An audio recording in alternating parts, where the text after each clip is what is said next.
You are in the ring with Hector Galon, 7-time national boxing champion turned nonprofit president and CEO. Hector knocks out the big issues facing social services today with high-impact leaders from around the U.S.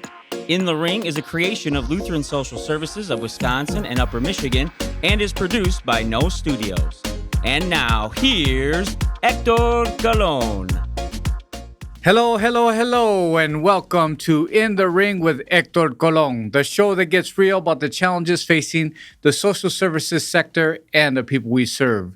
We take on issues with people at the center of these challenges, true champions who are willing to get into the ring with me. I hope these conversations spark awareness and inspiration to shift our sector from struggle to triumph. You can check out all of my interviews at lsswis.org/inthering. I want to thank our In the Ring sponsor, M3, for all you do to support us, your sponsorship, your friendship, and what you do to elevate our organization to be great in our sector. Okay, as my court shorty used to say, let's go, champ. In the ring with me today is Sara Kieffer, peer specialist, and Brittany Nessel, clinical manager, both with LSS. Thank you to my esteemed colleagues. I'm so happy that you are here with me today. All right, I'll start off with sharing a little bit about Sara. Sara has been with LSS since 2022 as a human services professional and certified peer specialist. She got her start in social services working in Eau Claire in a sober living house as a manager and mentor back in September of 2020. She journeyed with LSS through her own recovery, which we will hear about in a moment. Next is Brittany Nessel. Brittany joined LSS as a clinical substance abuse counselor back in 2012. She holds a bachelor's of science in human development and family studies, and she got that at UW Stout. And she also has a master's of science in clinical mental health counseling, again at UW Stout. And last year, she was voted by her peers at LSS for the All-Around Servant Leadership Award.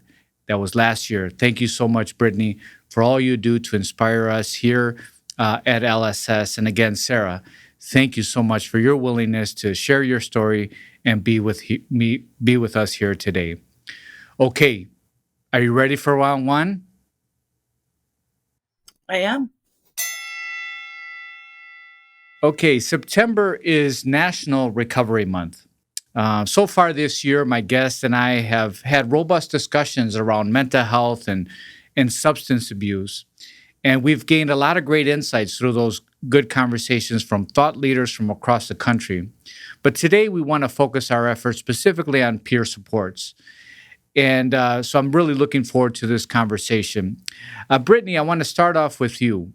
What is peer support specialist? And what do they do? That's a great question. So peer support in my mind and how I support the peer support staff across the agency is it's really helping their people with lived experience. So they're coming with the knowledge and the experience base of their own journey, their own story. So in order to be a certified peer specialist, you have to have either one or both a substance use diagnosis or history, as well as mental health. So they bring that perspective and that lens of, I've walked in your shoes. I understand, compared to more of that clinical or professional lens. They kind of meet them at a different level, which is fantastic. I think that's super powerful, that comment of that they have walked in their shoes. And from that perspective, they can provide valuable insights and expertise that maybe other professionals cannot. So thank you for providing that. What kind of training and certification is required for peer support specialists? And I would actually default to Sara on this one a little bit. But I know that it is through, there's a website actually, or an agency through the state that you take the training and course through. And it's quite a extensive training process. So I'm going to pass that over to Sara, if you don't mind. Thanks, Brittany. Appreciate that. I have the website. I'll share that later. We have to do it's about a month long of training. You have to apply, and then there's an interview process, and then it's like 3 hours a day. It's 4 weeks long, and then you do a certification at the end, which is pretty extensive, and then you get your license to practice.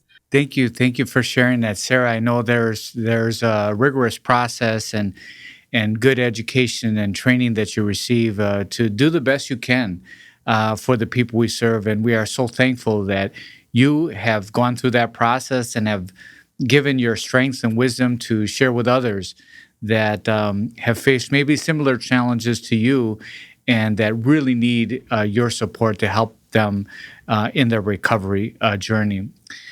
So, Sarah, I just want another follow up question for you. What are the different kinds of peer support? This could be taken a kind of a few different ways. There's two different certifications in the state of Wisconsin. One that's been around since about 2010, so it is fairly new, is the general, like the certified peer specialist. And then the newer one that they're doing was just launched in 2019, the certification exam. That's certified parent peer specialist, which is a pretty cool role because I think that's not something that people necessarily think of, what the parents go through supporting a child with either substance use disorder or mental health challenges. You know, I love that. I know at a prior podcast, we talked about early intervention and prevention, and sometimes getting to that parent, that mom and dad, well before that child is even born, and how important that is to help that child grow a healthy, empowering life. So I'm very proud to hear this peer support specialist specifically tailored to the parents. I think that's very important. Can you please share your recovery story and tell us how peer support specialists help you along your way in your journey, Sarah? I would love to. Thank you. When I first got clean, their peer support wasn't a thing. I like to say I'm young, but my first try at getting sober was before Wisconsin had the peer specialist, the certification and whatnot. I'm from a small town and from a pretty normal family. We went to church, had family functions. Alcohol was always a big part of our family functions. And so it was pretty normalized, I think, in Wisconsin. It is quite a bit, but even for me growing up, it was a pretty everyday occurrence. And I never even really knew that recovery was a thing because I was raised like, as long as you go to work and you your family's intact and everything appears fine on the outside, then everything's okay. So mental health and recovery was just not really in my vocabulary at all. When I was a teenager, I started really experimenting per se with more and more things, such as like the pills I would get from classmates, and then smoking weed, and then just kind of continually escalated. And then my first kind of try at getting sober, I just tried to move away from my hometown, thinking that I could just relocate and not really actually work on anything that was happening or going on. And so that didn't work. I ended up going back home, and things just kind of escalated. And when I was 21, I remember we didn't really have cell phones and the internet back then. So I was looking in I don't even remember how it really came about, but I found this 1-800 number in the back of a phone book. And I remember calling it and not really having any idea. And they connected me with a county person. And then I was sent to treatment at the Farming Center, which is the LSS treatment center. And so that was my first experience with Lutheran Social Services. I was in treatment there for 3 months, and then they connected me with the Women's Way program. At that time, Women's Way had like a sober house. It was just an apartment. And then they had kind of groups and whatnot that we would do. And I started to get kind of my whole basis of, or knowledge, I would say, of what recovery was. They connected me with like the meetings, and I still had reservations. So had in my mind that I could just stop using one thing, but still, drinking with my friends. I was 21. I wanted to live that life for a little bit. And for me, that wasn't something I could do. I quickly started escalating again to harder things, having surgeries, it was kind of the same old story with opioids, getting prescribed them and just kind of misusing them for years and then seeking out more and more. And then it escalated. I went to college in that time and still thought I was doing, good because I was able to function and get good grades, and I had a decent job. So then again, on the outside, everything looked fine. So I thought I was okay. And then the pain pills turned into using like heroin, and that really quickly, took over my life, and I lost everything. I had, my job, my career, my family, pushed them away, all my friends. It takes everything from you. Wow, And Sara, every that's time I knew that in my head, I was like, oh, I know that I went to treatment before and I remember all those things. I just need to have a place to live to get better. And just kind of had that ego that I didn't need the help. And it took me to getting arrested, and all of a sudden I had like 43 pending felonies, and I was facing significant amount of prison time. And I just knew that wasn't me. Like, I wasn't from that kind of family. That just wasn't me. So I started advocating. I'd heard of treatment court and knew that they kind of provided like the wraparound services. And so April 17th, 2019 is my clean date. Was also the day I got arrested. And so they kept denying me for the treatment court, and I just kept writing letters and advocating, and they finally accepted me, and I was able to get all of the all the services that I needed. When you lose everything, you can't just go to treatment for a few weeks. Yes, it's very like critical and it helps a lot. But if you go back to the same situation in the same place and you don't have that aftercare and that support lined up, it kind of makes it for nothing. For me anyway, it made it for a nothing. And so I did really well in treatment court.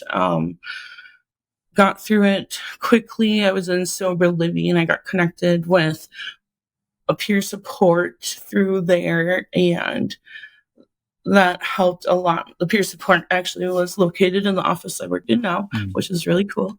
And she helped me with like the basic stuff. I remember just even being scared to fill out forms or go to appointments, make appointments. I mean, all that stuff just seems overwhelming when all of your coping skills, all of your supports, like you're just basically starting over from clean slate. And it is overwhelming. So having that person to just be there, even if I was capable of doing the things, just having someone there to sit with me sometimes, which is something I do with people too. I see that they just need somebody to be there to make sure that you follow through with the simple tasks. And so then after I graduated treatment court, I was also kind of simultaneously in the CCS, Comprehensive Community Services Program. And I continued that because I knew I didn't want to just kind of have no support. And when I was in CCS, I went through a few peer support specialists, and it was also the pandemic. So everything was kind of weird. And so they were all online, and there wasn't enough of them. I would have to wait quite often, or for quite a bit of time in between the few that I had through there. And so it kind of started, the seed was planted that they needed more of them. And so I'd started to think about it, but still didn't really have that confidence to think that I could do that. And so then the treatment court staff, they sponsored a training with peer support. And so it was only our class that went through, was only people that had went through the treatment court program. And so that was awesome just to get that. It was a pretty small class. And so we all had similar experiences, and it was just, you gain a whole nother set of supports. And it was a really great experience. I passed my certification and took a job at Eau Claire Sober Living. It was a new sober living house that had opened. And so I got to take part in kind of forming their systems and really being active in other people's recoveries and knowing that's what I wanted to do. I finally felt like I had a good purpose in life, and I wasn't just there, I guess. And then my treatment court coordinator that I'd had, she sent me a link for this LSS peer support job. And in my mind right away, I was like, oh, I won't get that. Like, I used to go there for services, and they called me back, and then they offered me a position, and it was only part-time, but then they called me back and offered me another position. And so here I am. What a blessing. It's been amazing. Oh, what a blessing, Sara. Thank you so much for your vulnerability and just sharing your story. I know there are so many in our audience that are listening today that probably have similar challenges and struggles, and sometimes might not be as willing to talk about it. So for your courage, for your leadership, for your willingness to be vulnerable and just sharing your story and all you do for others, LSS, love you so much. Thank you for all you do, and thank you for sharing your story. We'll get into it a little bit more as we go into the remaining rounds. But that's going to complete round one. In round two, we're going to cover some of the evidence that peer support services work. But first, a word from our sponsor. Supporting your employees is more than a paycheck and 401k. It's just a fact. People today are at a higher risk of experiencing mental illness, housing insecurity, and substance abuse. Do you know the health of your employees, your communities? How can you step up your benefits to better address their well-being? M3 Insurance helps businesses see beyond basic benefits and support employees where they live. It's a meet them where they are approach that LSS delivers to their clients every day. M3 and LSS offer real solutions to now commonplace realities that strengthen employees and inspire communities to thrive. Test your employee benefit strategy now by going to m3ins.com. Are you ready for round two? Good. Studies show that peer supports demonstrate the same or better results than services without peer staff. Brittany, how do peer specialists reduce relapse or incarceration? That's a good question. So when that's one of the really neat things about certified peer specialists is, um, so let's kind of start with the folks that are incarcerated. When people are incarcerated, sometimes they've been incarcerated for 15, 20, 30 years, even 5 years. And when you think about things like 5 years ago, cell phones have changed, technology has changed. We went through a pandemic. Things like that have come into play. And oftentimes people go into prison and then they come out with literally one bag, if anything. And so they literally have nothing. And certified peer specialists can help, again, kind of walk alongside of them, help them get signed up for things like Badger Care or apartments, or even show some tricks of the trade of like, hey, this is a more efficient way to complete housing applications. Or, yes, it's going to be tough and you can get through it. And this is how I did. And I'll come alongside you.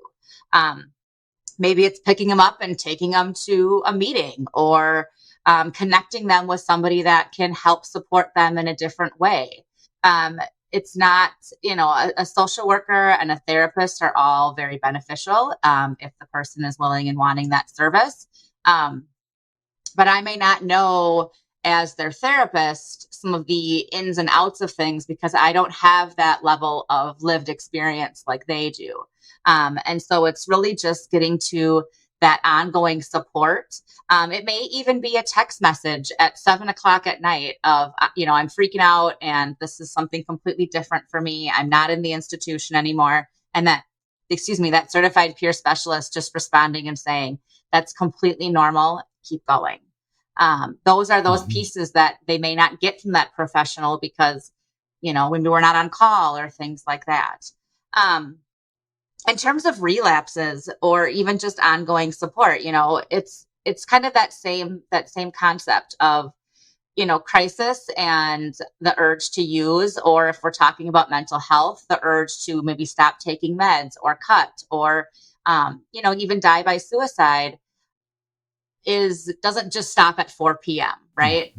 And so we see even crisis teams now have certified peer specialists, so that when the crisis team gets called out, or EMS gets called out, or the police department gets called out, a certified peer specialist is often going with them.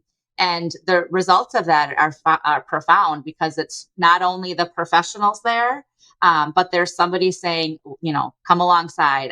I'll be there. I get this. And then I'm also going to follow along and connect you to that resource. And that's that big piece, that connectivity piece. That's awesome, Brittany. As you continue to explain this, I just truly love this model.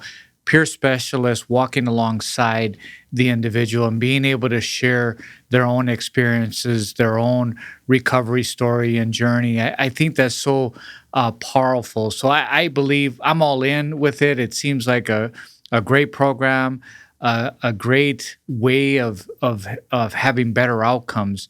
Could you share with us a little bit about the results and the proof?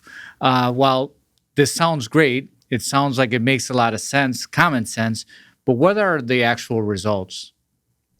Yeah, that's a great question. I think certified peer specialists is something, like Sara said, has been around for a while-ish. For a period of time, there were things called recovery coaches.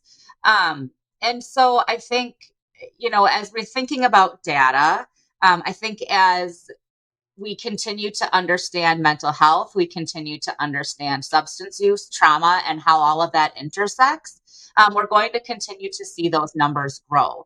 I would say even within LSS, certified peer specialists, as Sara mentioned during the pandemic, they're hard to come by.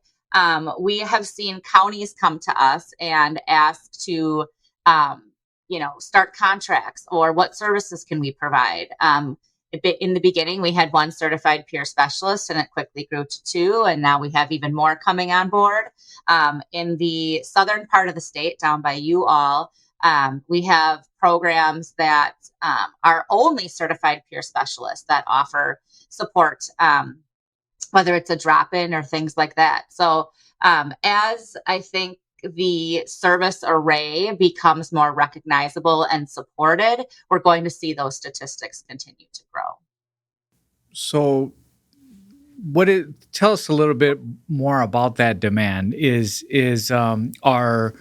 Are the people we serve asking for this service? Are our county contracted partners encouraging us to have this service? Talk a little bit more about that, please. Yeah, I would say all of the above. I would say that, so starting with clients, there's a demand. There's actually always been a demand. Back when we had like our original recovery coach, as they were called, oftentimes then that he was a male, or he is a male, he'd have a wait list because he was the only one, and he was specific to Eau Claire County. So then it was the surrounding counties of how can we get on that? How can we access his services? And then adding in that service array, as Sara mentioned with CCS, we may start with one area and then another consortium or county is like, hey, we want to get in on that. We want to add that service. As clients know, they will stop in and, hey, how do I get set up with a peer specialist? Or we'll get phone calls. I would even say on state and federal levels, we're seeing more funding, grants available, contracts available, whether it's a specific county or even the institutions. We see prisons and, other entities like that coming forth with certified peer specialists. Cities, fire departments, EMS, police departments are all starting to employ certified peer specialists or, asking to contract so that we can have this as a resource. Thank you. Thank you. I really appreciate that. I've had family members, friends, best friends that were addicted to drugs and relapsed and on their journey of recovery, and they've had lots of ups and downs. And so that's a reality for many facing this challenge. Could you talk a little bit about what happens when someone relapses, and what are some of the things you do to help them on their journey? Would you like me to answer that, or Sara? Maybe Sara. Sara, would you mind? Sure. Absolutely. That is a good question. I think that question has two parts. First, I'll touch on the people that we work with. Everybody's journey is very unique. And in my own personal journey, I tried to get clean so many times. And I would make it sometimes, and then life happens and it would be too much, or, things happen. And sometimes people don't want to be completely abstinent, and we support that. That is one of the beautiful things about peer support, is we meet people where they're at, and we really promote and teach harm reduction. Some people, our purpose is to keep people alive and to help them grow. And one person's a definition of recovery might be, just going from shooting heroin to having drinks on the weekend with their family. And that's something we support, and we talk that through. And if it isn't working, then we, discuss it with them. We encourage them to, that's another thing, is we know we're not their therapist. So we encourage them to discuss things that are out of our scope with the professionals that they are working with.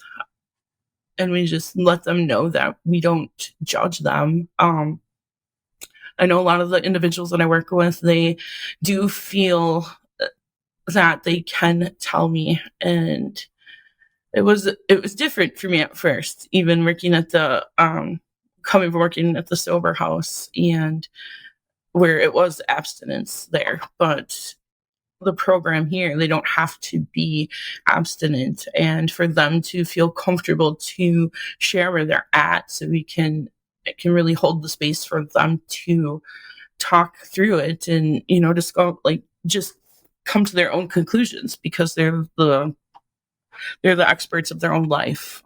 I don't tell anybody what to do. It's not my role. As far as us as peer supports, I know that's one of the big myths and kind of the things that one of the risks, I'd say, people that are kind of apprehensive of working with peer supports or bringing peer supports into their programs per se. What if they relapse, or what if the work is too much for them? And we have a pretty lengthy code of ethics that we know and we follow, and we get trained on every 2 years. When we recertify, we have to have 1.5 hours of retraining on that code of ethics. And it states, as a professional, if I find that my own recovery journey is compromised and interferes with my ability to provide support to my peers, I will engage in my own self-care, a community care, until such time that I am once again capable of providing professional care. And so in our training, that was a lot of it was just really learning how to be aware of your own recovery, because you cannot help somebody if we are not well ourselves. And I think even anybody in this industry, that's the thing that is even LSS really promotes, is our own self-care. I mean, it doesn't matter if you're a peer support or a therapist. We work with some heavy stuff. And so really taking care of yourself so you can help people, that's really important. Sara, I'd like to really stress a couple points of what you just shared. One, that self-care, that's so important. Regardless if you've had addiction issues in the past, we are all humans. Life is complex. There are a lot of challenges we all face in life, and we have to kind of address that before giving our full selves to others. So thank you for that important insight. And, the other insight I really loved is, what you shared about harm reduction model. And when you're really there to love them, to support them, to not judge them, but to help them. And so, again, thank you for sharing that insight. And I know that's what you do as a peer support specialist here at LSS. And I know all the individuals we serve are so grateful to your support. All right. That completes round 2. In round 3, we're going to build on the discussion regarding stigma and continue to share how important it is to have peer support specialists in our continuum to achieve the best outcomes we can for the people we serve. All right. Are you ready for round 3? Yes. Yup. All right. Let's go, champ. So, Sara, I want to start off with you. What do you do to create a safe space for people to open up without fear or judgment? I just treat people, everybody that walks through my door, with respect and interested genuinely in who they are. I'm curious about them. I listen to them. I don't treat them as their illness or, whatever is wrong with them, or the other labels that they've had for mental health or whatnot. That's one thing here LSS has done a really good job of, and even their it's one LSS. Yes. I think they're doing a really great job of training everybody in the trauma informed care, the harm reduction, person-centered planning. Yeah, that's great. Sara, I've heard you share experiences about feeling judged in other places, but not at LSS. Could you share a little bit about that? Absolutely. I came from, before I worked here, and what my bachelor's degree in was hospitality and tourism, and I tried to go back to that right after when I was still in treatment court and looking for work, and I felt very judged. I mean, it's a very kind of a niche little industry, and everybody kind of knows everybody. And I just felt like everybody knew what had happened once I had left my job before that. And I just left feeling very shameful after the first interview. Like, I was pretty excited to go, and I just felt judged, I guess, per se.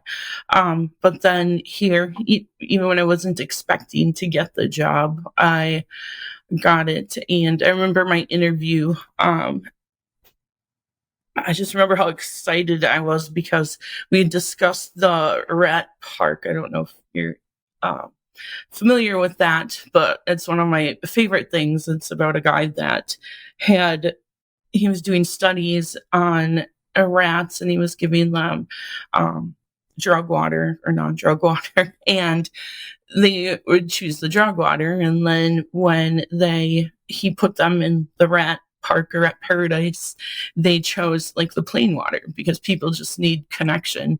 And my boss, now that I have, when she interviewed me, like, we both just knew what that was. And I just like instantly felt like I was at the right place, and I was so excited. And when I got the job here, even though some of the people were service providers to me before, I've never felt less than, I guess. I feel like my opinion is valued. I feel part of the team. It's awesome.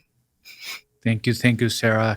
Like you said, we are one LSS, and you are a very important part of our organization and all we do. So we are so appreciative that you are with our team and making a difference in the lives of the people we serve. And you do an incredible job each and every day. And again, I know the people we serve love you so much. Thank you for being with us. And again, on this podcast with me, sharing your insights. Brittany, I want to come to you. How does LSS collaborate with our funders and community partners and to improve access to peer support services? Yeah, great question. So I mentioned early on that LSS is, I often say, if it's out there in human services, we do it. And so if there's a need, LSS is often, in Eau Claire, where there's one of our contract partners, if they receive money or the funds or grants, we're the first person they come to provide the service, which is great that we have that reputation and that respect from the county and, statewide and the different initiatives. And so the collaboration is there, and it's continuing to grow. It's continuing to expand, and it's also continuing to understand what the needs are. As we're starting to see statistics from the pandemic where, people who are living with substance use and mental health were isolated for years, and lack of resources. And, we saw slow bed days for people to get into mental health and substance use services, and wait lists for outpatient counseling. We're really seeing a uptick for a need for certified peer specialists to kind of fill that gap, and be able to wrap around folks even more, as we're seeing just the trends of what's happening even in our world and our country right now. There's a big divide, and it's pretty clear. And so I think the collaboration is there, and it's continuing to grow. As we see certified peer specialists, from what I've heard, certified peer specialists hopefully will become like an insurance billable service.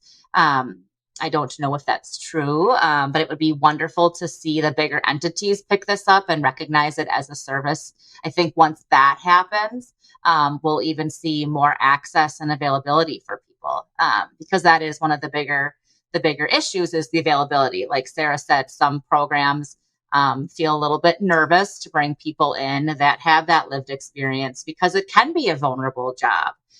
Even for myself as a therapist, it can be a very vulnerable position working with people, because I am a human too. And so I think as we continue to see just services grow, this will be one that grows along with it, which is fantastic.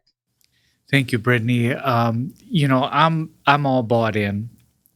Based on this conversation that we've had here today, my prior knowledge of the literature that shows, peer support specialists have great outcomes for the people they serve. And I love this idea of what you just talked about. Could this be reimbursable? I think that that's what would allow us to scale this program in a way that would help so many in our community.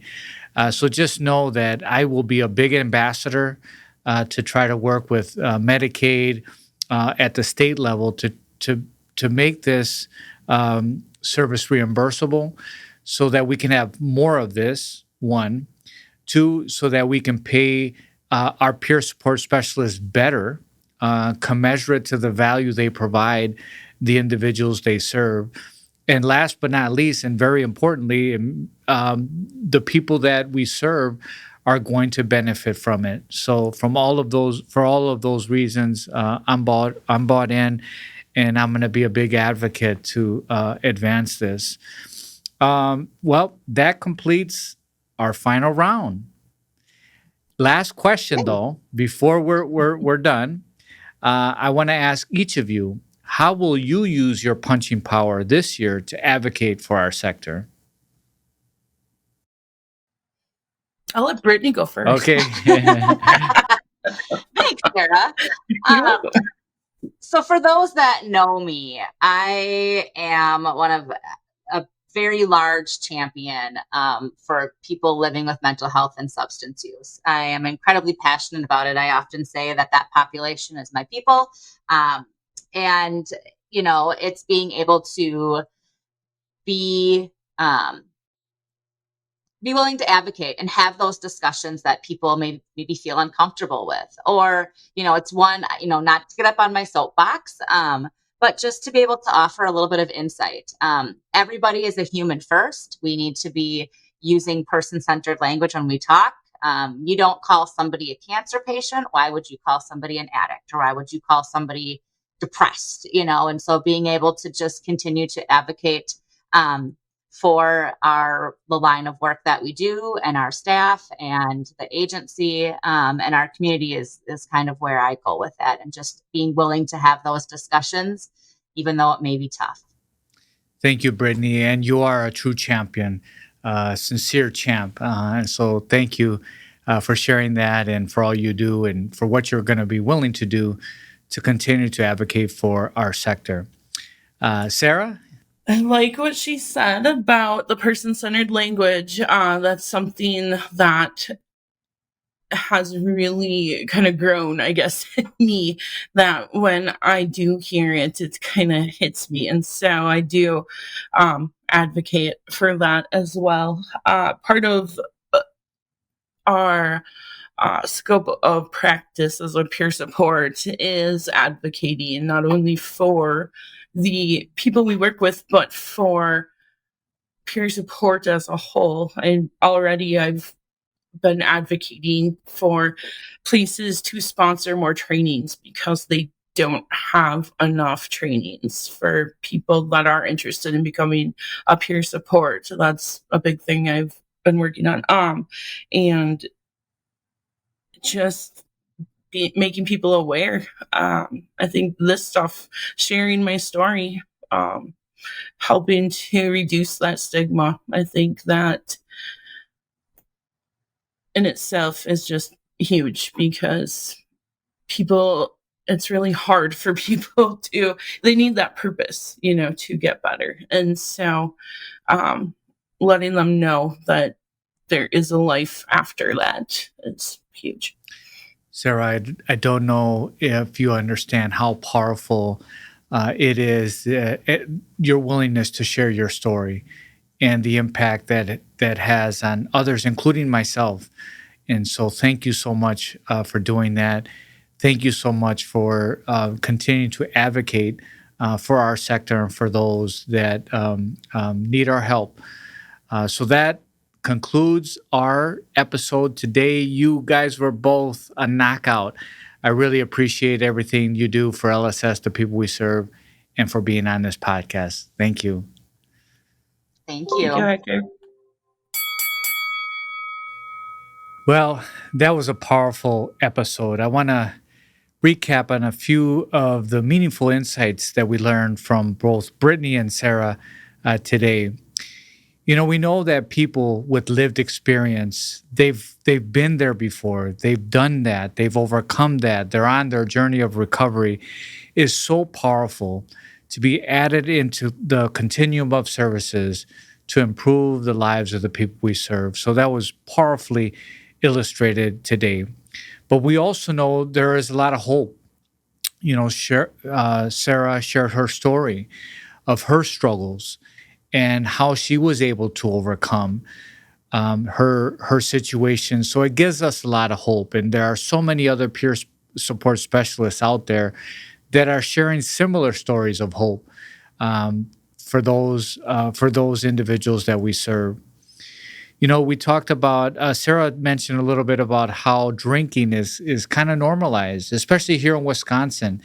You know, people love their beer, their wine, and cheese, and it's a party, and there could be good to that, right? You're with family, you're build friendships, but you do need to be careful, especially if you have a family history of addiction. You want to be very careful to not engage in drinking in a way that is going to lead to an addiction. You know, there's a growing need for peer support specialists here in Wisconsin. There's no doubt the counties want it. The people we serve want it. Organizations like LSS want it because they produce great outcomes for the people we serve. But there are barriers. There are barriers in a number of people willing to come forward and providing the services. There are barriers related to reimbursement for this specific service which don't exist today. So we need to advocate to change some of those things so that we can have more peer support specialists to continue with the great outcomes they produce. You know, I like the fact that I heard that crisis doesn't happen only during business hours. And again, not only peer support specialists, but at LSS, our staff are out there making sure that we can work beyond the normal work hours to serve individuals when they might be experiencing a crisis or when they have a real need. We talked about the demand. The demand for peer support specialists is great.